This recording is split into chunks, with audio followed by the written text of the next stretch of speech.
tujuan wisata Tanjung Enim. Tanjung Enim Radio.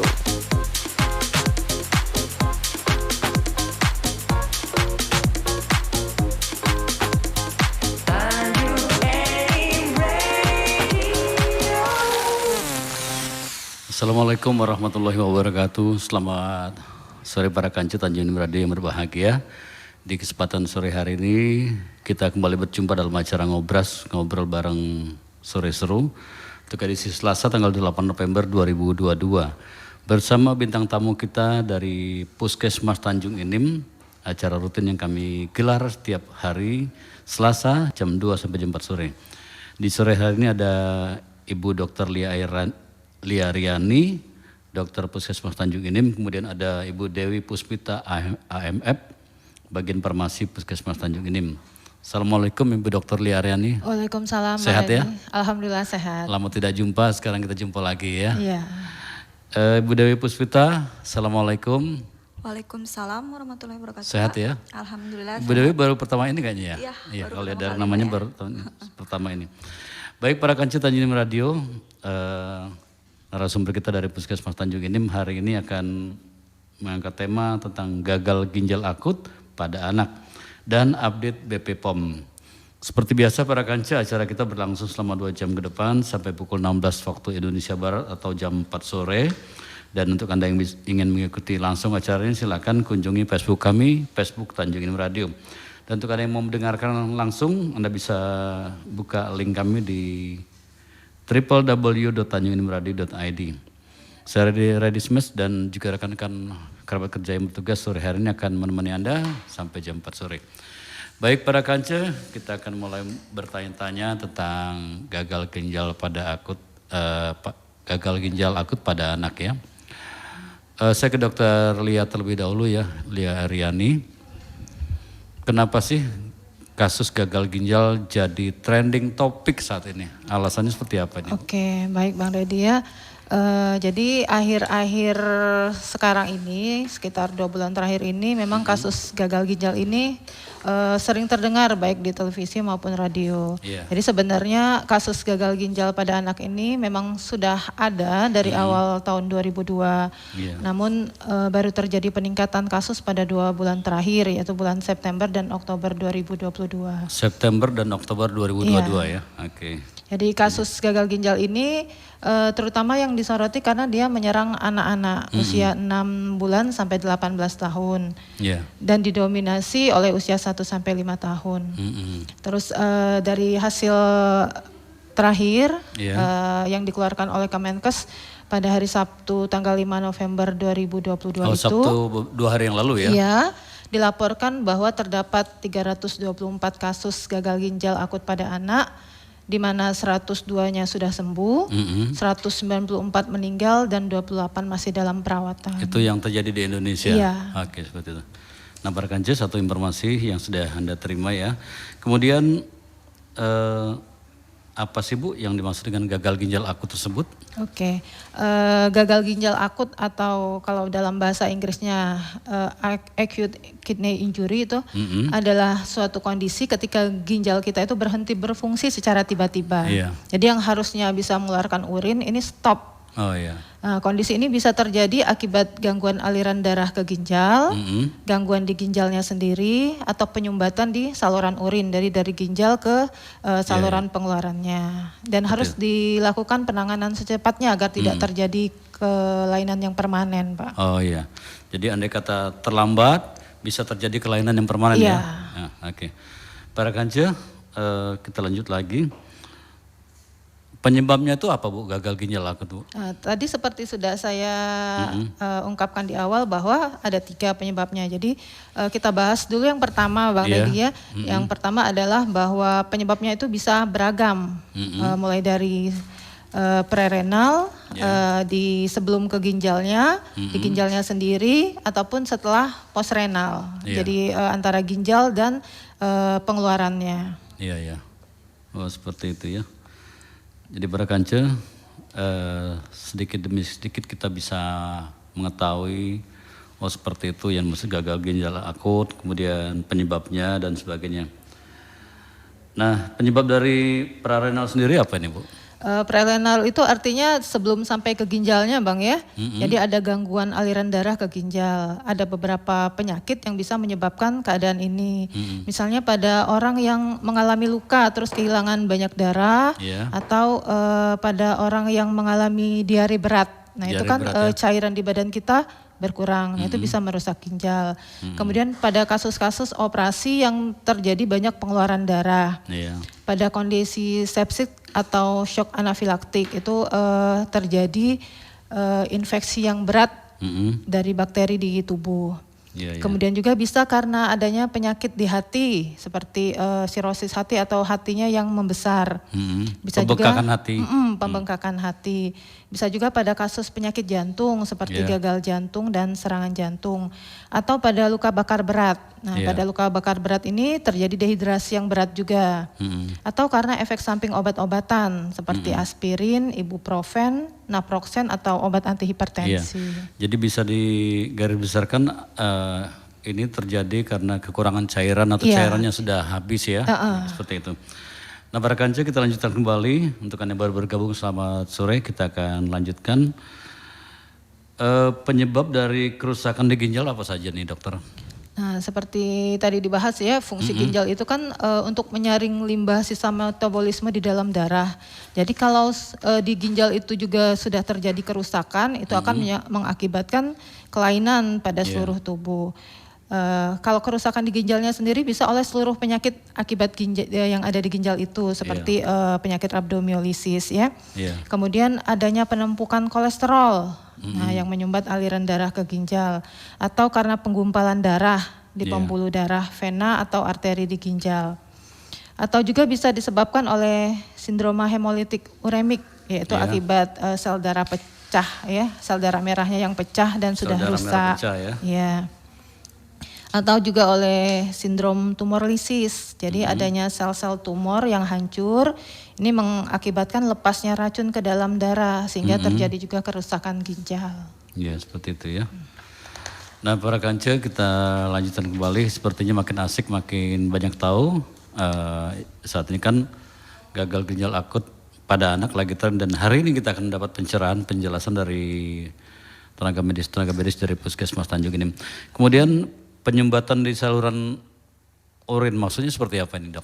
Jadi antara ginjal dan tempat keluarnya urin atau di alat kelamin itu kan ada saluran yang kita sebut ureter ya. Ureter ya. Nah ini terjadi penyumbatan. Penyumbatan ini bisa mulai dari pelvis ginjal, ureternya, ke kandung kemih sampai uretra. Nah, kalau ada terjadi sumbatan itu bisa menyebabkan cairan yang harusnya turun ke bawah, balik lagi ke ginjal. Nah, cairan yang balik ini kalau terjadi terus-menerus dia bisa menyebabkan ginjalnya rusak atau menyebabkan gagal ginjal akut. Selain itu ada juga penyakit yang menyebabkan karena sumbatan ya, misalnya batu ginjal. Nah, batu ginjal ini cukup banyak kasusnya. Kemudian sumbatan yang lain adalah tumor di saluran kemih, di ginjalnya sendiri atau organ yang ada di sekitar ginjal. Bisa juga oleh pembesaran prostat, biasanya kasusnya pada laki-laki usia lanjut.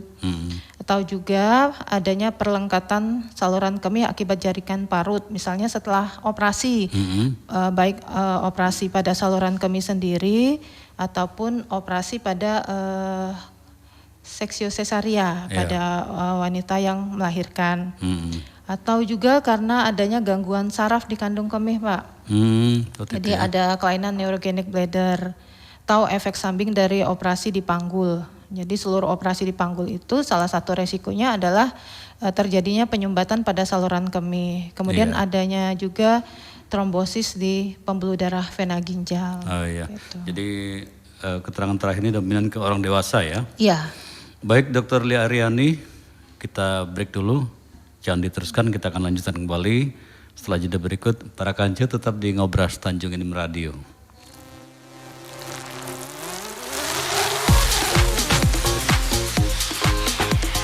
Tanjung Enim Radio, dari kota tujuan wisata Tanjung Enim. Tanjung Enim Radio.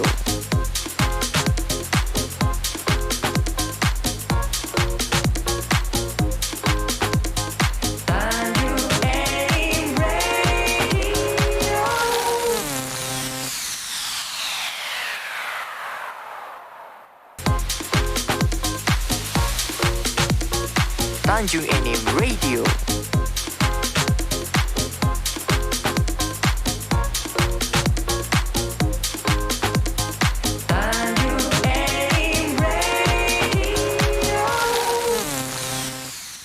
Selamat sore para kanca, untuk Anda yang baru bergabung di Ngobras Tanjung Enim Radio Selasa 8 November 2022. Seperti yang telah saya sampaikan tadi bahwa bintang tamu kita sore hari ini para tenaga medis dari Puskesmas Tanjung Enim Kecamatan Lawang Kidul Kabupaten Muara Enim. Ada Dr. Lia Riani dan juga ada Ibu Dewi Puspita AMF. Dr. Liani adalah dokter Puskesmas Tanjung Enim dan Ibu Dewi Puspita adalah bagian farmasi Puskesmas Tanjung Enim. Para kanca, masih dari kawasan Gedung Serbaguna lantai 2 PTBA Tanjung Enim Kota Tujuan Wisata. Tema yang kami angkat pada sore hari ini adalah gagal ginjal akut pada anak dan update BP POM. Para kanca, terima kasih untuk Anda yang sudah like di Facebook kami di Facebook Tanjung Enim Radio dan juga untuk Anda yang sudah mendengarkan di www.tanjungenimradio.id dan bersama kita sampai jam 4 sore nanti. Saya masih ke Ibu Dr. Lia Riani. Dokter, akhir-akhir ini yang sangat update itu gagal ginjal akut pada anak. Pada anak, ya. Nah, apakah untuk orang-orang dewasa itu tidak terdeteksi atau pemerintah saat ini lagi fokus pada anak-anak? Untuk kasus gagal ginjal akut pada orang dewasa, kasusnya ada. Cuma untuk orang dewasa karena besar tubuhnya dengan anak itu jauh berbeda. Kalau anak itu kan hampir 1/10-nya dari orang dewasa ya.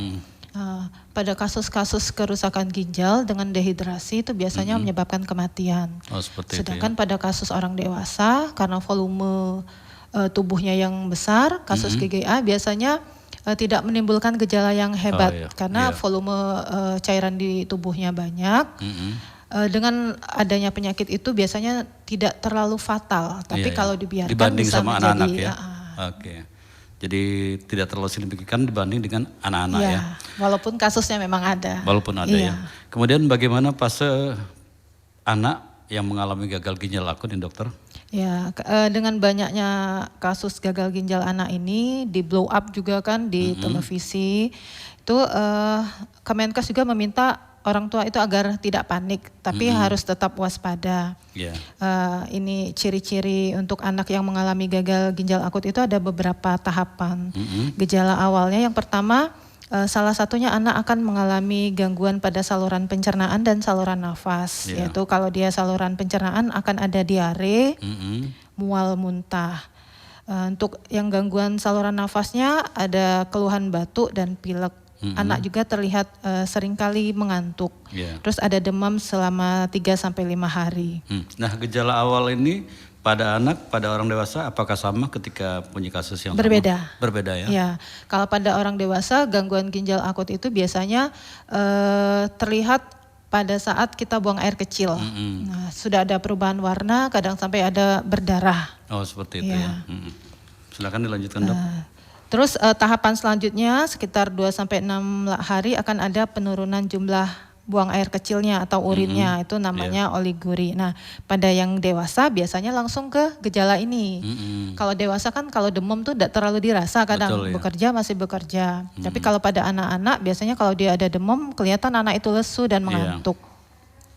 Kemudian untuk gejala menengah hingga berat, warna urin yang harusnya bening ke arah kuning muda itu menjadi lebih pekat atau kecoklatan. Terus volume urinnya juga menjadi semakin berkurang. Bahkan ada pada beberapa kasus yang sampai tidak mengeluarkan urin selama 6-8 jam. Jadi kalau sudah ada kasus yang gejala menengah hingga berat ini harus cepat-cepat dibawa ke fasilitas kesehatan. Seperti itu. Nah, para kanca yang perlu saya garis bawahi, gejala menengah hingga berat, perubahan warna pada urin ya, pekat dan kecoklatan, dan bila terjadi perubahan warna dan volume urin bahkan tidak mengeluarkan urin selama 6-8 jam, harus segera dibawa ke fasilitas kesehatan terdekat ya, jangan ditunda-tunda lagi. Kemudian diagnosis gagal ginjal akut seperti apa dokter? Untuk kami para tenaga medis menegakkan diagnosis gagal ginjal ini, yang pertama kita akan menanyakan atau menganamnesis kepada pasien, terutama kalau kasus gagal ginjal anak ini kan menanyakan kepada orang tuanya gejala-gejala apa yang dialami oleh anak tersebut. Baru kita akan mengadakan pemeriksaan fisik, kemudian dilanjutkan dengan pemeriksaan penunjang. Pemeriksaan penunjangnya ini mulai dari tes darah. Jadi tes darah itu yang akan kita lihat adalah kadar kreatinin dan ureum yang meningkat pada kasus-kasus gagal ginjal akut ini. Ini untuk melihat kerja filtrasi glomerulusnya.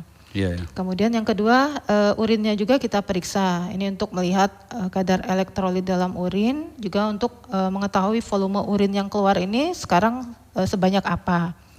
Pemeriksaan yang agak canggih bisa dilakukan dengan USG, CT scan atau MRI.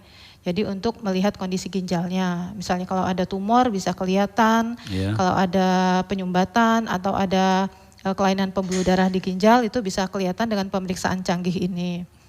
Dan terakhir juga bisa dilakukan dengan biopsi ginjal. Artinya ada jaringan ginjal yang kita ambil menggunakan jarum yang kecil, FNA ya, fine needle aspiration. Jadi ini untuk mendeteksi gangguan di jaringan ginjalnya. Jadi sampai sedetil itu ya, jadi fase-fasenya ya. Kemudian kalau tadi kan fase-fasenya gagal ginjal, sekarang pengobatan gagal ginjal akut seperti apa, Dok? Oke, untuk pengobatan gagal ginjal akut karena tujuannya adalah untuk mencegah komplikasi dan mengembalikan fungsi ginjal. Jadi biasanya pasiennya dianjurkan untuk rawat inap di rumah sakit. Itu bisa beberapa hari sampai beberapa minggu tergantung dari derajat penyakitnya. Kemudian metode-metode yang dipergunakan bisa berbagai macam tergantung dari kondisi sakit tersebut ya. Dari mulai mengatur pola makan, jadi ada makanan yang harus dibatasi seperti garam, kalium itu harus dibatasi selama proses penyembuhan ginjalnya. Kemudian bisa juga kita berikan obat-obatan untuk menyeimbangkan kadar elektrolit di dalam darah. Juga diberikan obat diuretik untuk mengeluarkan kelebihan cairan. Karena ginjalnya rusak jadi harus dibantu dengan obat. Kemudian bisa juga diberikan antibiotik suntik. Ini untuk mengobati gagal ginjal yang penyebabnya adalah infeksi bakteri. Kalau dia sudah kadar ureum kreatininnya sudah sangat tinggi, biasanya langsung dilakukan juga cuci darah. Gitu. Nah, mungkin ini agak menarik dikit masalah cuci darah, Dok. Seberapa besar sih, Dok, peluang dari cuci darah itu sehingga si pasien bisa, apakah bisa normal kembali atau cuci darah merupakan jalan terakhir untuk perbaikan ginjal atau pelancaran fungsi ginjal? Cuci darah itu sebenarnya cuma metode penolongan pertama agar zat-zat racun yang ada di dalam tubuh itu bisa dikeluarkan. Cuci darah itu menjadi cuma sekadar sekali atau 2 kali, setelah itu fungsi ginjalnya membaik kemudian bisa lepas, atau kalau memang fungsi ginjalnya sudah jelek berarti dia harus tergantung dengan alat cuci darah itu untuk terus mengeluarkan racun yang ada di badannya. Jadi tergantung dari tingkat kesehatan ginjalnya. Tingkat kesehatan ginjalnya ya. Jadi artinya untuk kasus ginjal yang satu dengan yang lain berbeda-beda ya. Kalau bukan berarti dengan cuci darah harus rutin, apakah 1 bulan sekali atau tidak sama ya. Makanya itu dibedakan, ada yang gagal ginjal akut, ada yang kronis. Biasanya kalau yang sudah kronis itu menjadi ketergantungan dengan alat cuci darah. Nah kemudian komplikasi gagal ginjal akut itu seperti apa, Dok? Ya, jadi kalau misalnya sudah terjadi gagal ginjal akut, terus kita cuekin Bang Randy ya, tidak mendapatkan pengobatan yang semestinya, ini akan mengakibatkan yang pertama yang pasti adalah kadar asam di dalam darahnya meningkat drastis. Jadi itu yang kita kenal dengan istilah asidosis metabolik. Kalau sudah begitu pasti ada ketidakseimbangan elektrolit.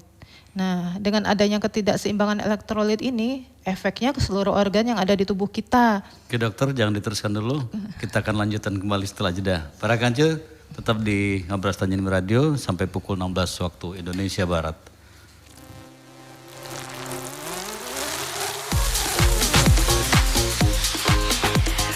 Tanjung Enim Radio.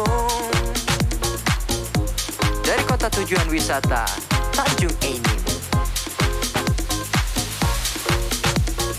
Tanjung Enim Radio.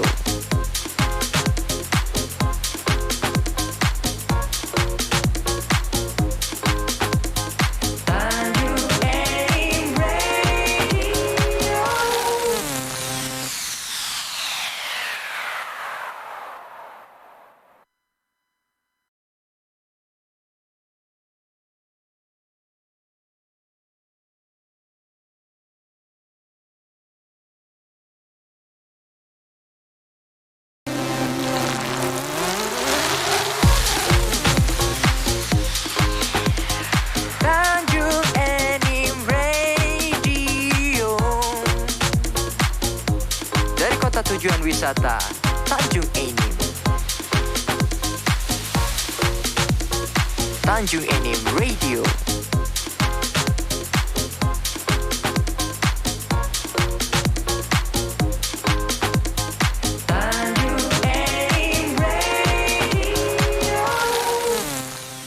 Baik, para kanci Tanjung Enim Radio, kita lanjutkan kembali bersama kita bincang-bincang di acara Ngobras bersama narasumber kita dari Puskesmas Tanjung Enim. Ada Dr. Lia Riani, Dr. Puskesmas Tanjung Enim, dan ada Ibu Dewi Puspita AMF, bagian farmasi Puskesmas Tanjung Enim. Silakan Dr. Lia Riani dilanjutkan kembali, komplikasi gagal ginjal akut itu seperti apa? Oke, tadi Bang Rendia kita sampai bahwa dengan terjadinya ketidakseimbangan elektrolit itu akan terjadi kekacauan di organ-organ di tubuh kita. Yeah. Salah satu contohnya adalah akan terjadinya penumpukan cairan di dalam paru-paru. Jadi paru-parunya akan membengkak atau yang kita sebut dengan edema paru. Kemudian akan memicu penyakit jantung seperti terjadinya gagal jantung, serangan jantung, aritmia atau irama jantungnya menjadi tidak teratur atau bahkan terjadi henti jantung. Kemudian di sistem pencernaan juga akan bisa terjadi perdarahan di saluran cerna. Yeah. Ginjal juga bisa menjadi rusak permanen karena tingginya kalium di dalam darah itu hiperkalemi jadinya ya. Kemudian karena hiperkalemi terus penumpukan ureum itu bisa menyebabkan penderita gagal ginjal ini menjadi koma. Koma ya, Iya. Begitu parahnya ya. Iya. Pencegahan gagal ginjal akut seperti apa, Dok?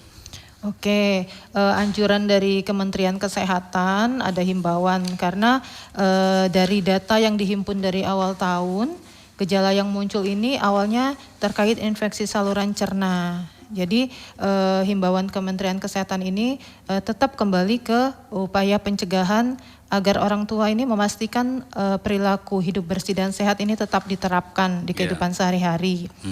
Misalnya harus dipastikan kita mencuci tangan setiap sebelum makan, setelah dari melakukan pekerjaan apapun, setelah buang air.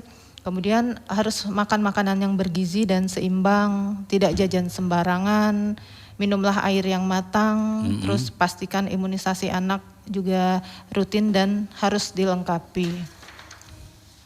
Kemudian himbauan yang berkaitan dengan obat-obatan sekarang ini, Kemenkes juga menghimbau agar masyarakat jangan lagi terbiasa membeli obat sendiri. Usahakan harus ketemu dengan dokter dulu dan membeli obat sesuai dengan resep yang sudah diresepkan oleh dokter. Nah, sekarang kan pemerintah lagi gencar-gencarnya memberikan informasi tentang gagal ginjal terutama pada anak. Iya. Nah, hubungan dengan gagal ginjal dan sirup yang sering dikonsumsi anak seperti apa, Dok? Oke, jadi di obat sirup itu ada senyawa yang merupakan pelarut dari obat tersebut. Itu senyawa yang kita sebut-sebut sekarang ini adalah etilen glikol dan dietilen glikol. Yeah. Jadi ini ada kasus yang pertama kali kita dengar itu di Gambia. Jadi WHO menyebutkan ada 4 jenis obat batuk dari India yang menyebabkan gangguan ginjal akut misterius saat itu, Pak ya.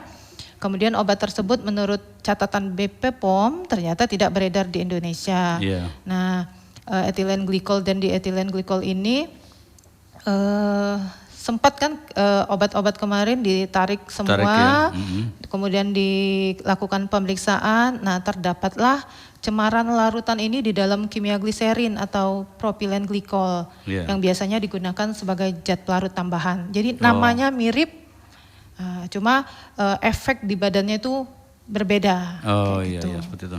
Nah lalu hubungannya bagaimana etilen glikol dalam obat sirup picu gagal ginjal akut pada anak, Dok? Oke, di etilen glikol atau etilen glikol ini adalah senyawa pelarut organik yang terkadang disalahgunakan sebagai pelarut obat. Iya. Memang pelarut tapi bukan untuk pelarut obat. Jadi sifat etilen glikol yang cenderung mudah larut dalam air, terus punya cita rasa yang manis, itu terkadang disalahgunakan untuk menggantikan zat pelarut lain seperti propilen glikol atau polyethylene glikol. Iya. Oke. Jadi terkadang ditemukan cemaran etilen glikol ini dalam sirup yang harusnya polyethylene glikol yang digunakan. Nah, senyawa etilen glikol ini biasanya berbahaya saat tertelan karena dapat teroksidasi oleh enzim di tubuh kita. Iya, seperti itu ya. Ketika etilen glikol ini teroksidasi, maka akan berubah menjadi senyawa glikol aldehid. Nah, setelah teroksidasi kembali, dia berubah menjadi asam glikol oksalat. Nah, glikol oksalat inilah yang akan membentuk asam oksalat. Asam oksalat itu kalau kita lihat di mikroskop itu bentuknya seperti kaca-kaca, Pecahan kaca. dan banyak kayak apa ya? Kayak yang berduri-duri tapi banyak kayak gitu nah Pak ya. Nah, asam oksalat ini yang akan memicu terbentuknya batu ginjal. Oh, seperti itu ya. Jadi karena kelarutan asam oksalat ini kecil, kemudian dia bertemu kalsium di dalam urin itu, akan terbentuk garam yang sukar larut dalam air. Nah, larinya ini akan ke empedu atau ginjal. Kalau dia ke ginjal akan terbentuk batu ginjal karena kristalnya tajam, maka bisa lukalah ginjal kita. Itu ya. Begitu. Nah, para kanca, nampaknya kita sudah banyak diberikan pencerahan oleh Dr. Lia Riani, Dokter Puskesmas Tanjung Inim seputar gagal ginjal akut pada anak ya.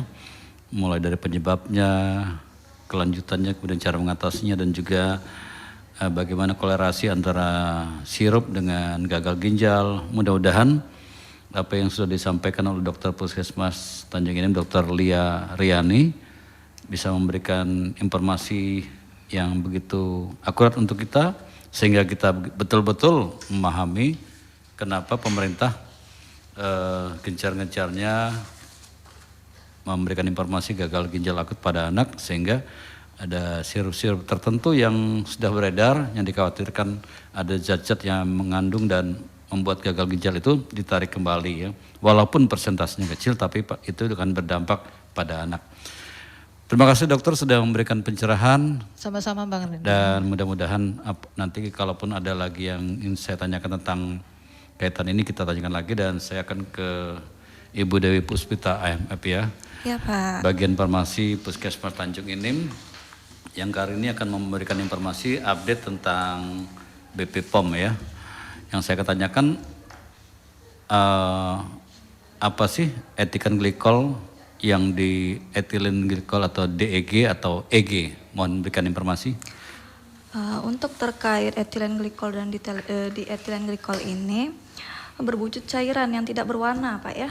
Terus dia tuh tidak berbau dan memiliki rasa yang manis. Etilen glikol ini paling sering digunakan sebagai zat anti beku Pak. Anti beku ya? Iya, anti freezer pada radiator kendaraan. Jadi walaupun sudah ditaruh di freezer dia tidak akan beku ya? Ya.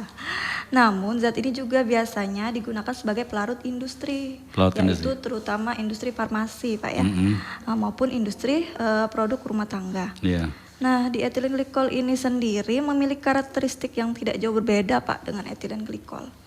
Pada dasarnya di etilen glikol ini terdiri dari dua molekul, yaitu etilen glikol yang melekat satu sama lainnya. Nah, di etilen glikol ini banyak digunakan dalam produk rumah tangga Pak. Namun zat ini juga dapat digunakan sebagai pelarut dalam obat sirup. Untuk menggantikan gliserin yang biasa sering digunakan Pak ya. Kemudian karena harganya lebih murah daripada gliserin tersebut. Jadi perbedaan dengan gliserin ini, etilen glikol dan di etilen glikol ini dapat menyebabkan keracunan jika dikonsumsi melebihi batas secara berlebihan amannya, ya, batas amannya ya. Oke, seperti Benar, itu. Pak. Jadi para kanca, Anda sedikit-sedikit sudah mulai mengetahui apa itu etilen glikol atau EG dan dietilen glikol. Kemudian apa sih bahayanya etilen glikol itu, Ibu Dewi? Sesuai dengan standar baku di Indonesia Pak ya, ambang batas aman atau tolerable daily intake atau TDI untuk cemaran etilen glikol ini atau di etilen glikol adalah sebesar 0,5 mg per kilogram berat badan per harinya. Jadi Pak, kalau dia melebihi dari 0,5 mg tersebut lah, maka dapat berakibat fatal jika tidak segera ditangani. Jadi etilen glikol ini yang tertelan dapat menimbulkan efek keracunan yang fatal, yaitu hipertensi dan hipotensi, edema paru, kerusakan otak, bahkan kegagalan organ seperti gagal jantung dan gagal ginjal akut pada anak saat ini yang lagi trending topik. Oh iya. Gitu, Pak. Nah, bagaimana sih efek samping dari etilen glikol pada tubuh, terutama pada ginjal kita? Efek samping dari etilen glikol ini pada ginjal umumnya terjadi antara 24 sampai 72 jam setelah zat beracun tersebut jadi masuk ke dalam tubuh kita. 2 kali 24 jam lah ya? Iya, berarti 3 hari Pak ya. Plus minus 3 hari ya? Baik secara sengaja maupun tidak sengaja. Jika tertelan, etilen glikol awalnya mempengaruhi sistem saraf pusat, seperti kemudian sistem pernapasan, jantung dan akhirnya pada ginjal kita. Oh seperti itu ya. Nah para kanca, makin kesini kita makin tahu apa itu efek sampingnya dari etilen glikol pada tubuh, terutama pada ginjal. Nah Ibu Dewi Puspita, bisa dijelaskan merek obat sirup apa saja yang ditarik oleh BP POM terkait dengan penyebab gagal ginjal anak saat ini? Baik Pak. Menurut Badan POM, merilis daftar obat-obatan tercemar etilen glikol atau EG yang diduga penyebab gangguan gagal ginjal tersebut pada anak. Obat-obat sirup itu terdiri dari 8 merek sekarang Pak ya. Tapi itu per 1 November ini Pak. 1 November ya. Jadi masih ada yang baru-baru ini 6 November. Jadi ada tambahan 3 dari 5 obat kemarin Pak ya. Yaitu yang pertama paracetamol drop Pak ya, yang dari PT Avi Farma. Kemudian paracetamol sirup rasa peppermint dari PT Avi Farma. Kemudian para kance Tanjung ini mungkin pernah ke apotek ya, mungkin ditawarin obat Vipkol sirup. Biasanya ada itu Pak ya di apotek Pak ya. PT Avi Farma juga itu. Jadi sekarang udah ditarik dari edaran Pak ya. Kemudian ada yang sering juga yang kemarin sering dipakai untuk anak-anak Pak ya, baby cook yang betul. Itu terkenal sangat sering sekali dipakai dikonsumsi dikonsumsi. Kemudian Uni Baby Cook demam sirup, kemudian Uni Baby demam drop juga, terus tuh yang flurin DMP sirup itu obat batuk Pak ya. Terus kemudian yang juga sering beredar juga di pasaran Thermorex sirup. Nah yang terakhir ini padahal cukup ternama dan cukup familiar. Dari PT Konimex Pak ya. Iya. Nah para kanca, untuk nama-nama yang sudah disebutkan tadi merek-mereknya, saat ini obat-obatan sirup tersebut sudah mulai ditarik peredarannya oleh pemerintah, dan kita akan nantikan informasi-informasi selanjutnya. Tidak menutup kemungkinan dari 8 daftar nama dan merek ini bisa bertambah lagi ya. Iya benar Pak. Apalagi per nanti 6 November ini yang dirilis per 6 November. Kemudian Ibu Dewi Puspita, mengapa paracetamol harus diberi tambahan zat pelarut ya, selain air seperti dietilen glikol dan etilen glikol? Benar Pak, karena paracetamol tersebut memiliki kelarutan Pak ya. 1 gram larutan dalam 70 ml air itu Pak pada suhu 25 derajat Celcius. Sehingga dapat dikatakan sifat kelarutan paracetamol dalam air adalah agak sukar larut Pak. Itu dalam teori farmasi Pak ya, di farmakope Pak ya, kalau ilmu kami Pak ya, dalam buku pemeliharaan dari paracetamol tersebut. Nah, suatu obat harus mempunyai kelarutan dalam air agar manjur secara terapinya, sehingga obat masuk ke sistem sirkulasi dan menghasilkan efek terapeutik. Nah, obat-obat ini akan dibuat dalam sediaan berbentuk larutan yang harus memperhatikan kelarutannya Pak. Seperti itu ya. Karena dapat mempengaruhi absorpsi dari obat tersebut. Jadi penambahan bahan yang dapat meningkatkan kelarutan itu merupakan salah satu upaya untuk meningkatkan kelarutan suatu obat yang mempunyai kelarutan kecil atau praktis tidak larut dalam air. Itu contohnya seperti paracetamol tersebut. Paracetamol ya. Nah, biasanya paracetamol sirup ini Pak terdapat kandungan alkoholnya. Karena digunakan sebagai pelarutnya, sehingga ditemukannya lah dalam sediaan sirup tersebut di etilen glikol, etilen glikol dan propilen glikol dan serta sorbitol Pak ya, sebagai tambahan sirup dalam industri farmasi. Tetapi dalam ambang batas yang sangat sedikit diberikan untuk penambahan kelarutan dari paracetamol tersebut, yaitu tadi Pak 0,5 miligram per kilogram berat badan. Sangat kecil sekali ya. Benar Pak. Oke. Nah para kanca, setidaknya apa yang disampaikan oleh Ibu Dewi Puspita tadi memberikan pencerahan untuk kita, bahwasanya beberapa merek-merek yang sudah ditarik oleh pemerintah dan juga ada di antaranya paracetamol juga yang lain-lainnya, mudah-mudahan bisa memberikan pencerahan ya. Saya mau tanya nih kembali untuk Ibu Dewi Puspita, apa sih yang dimaksud dengan pomepizol ini? Pomepizol itu Pak ya, karena sekarang ada dari Kemenkes RI itu merilis. Jangan dilangsungkan dulu jawabannya, kita akan lanjutkan kembali setelah jeda berikut. Para kancil tetap di Ngobras Tanjung Enim Radio.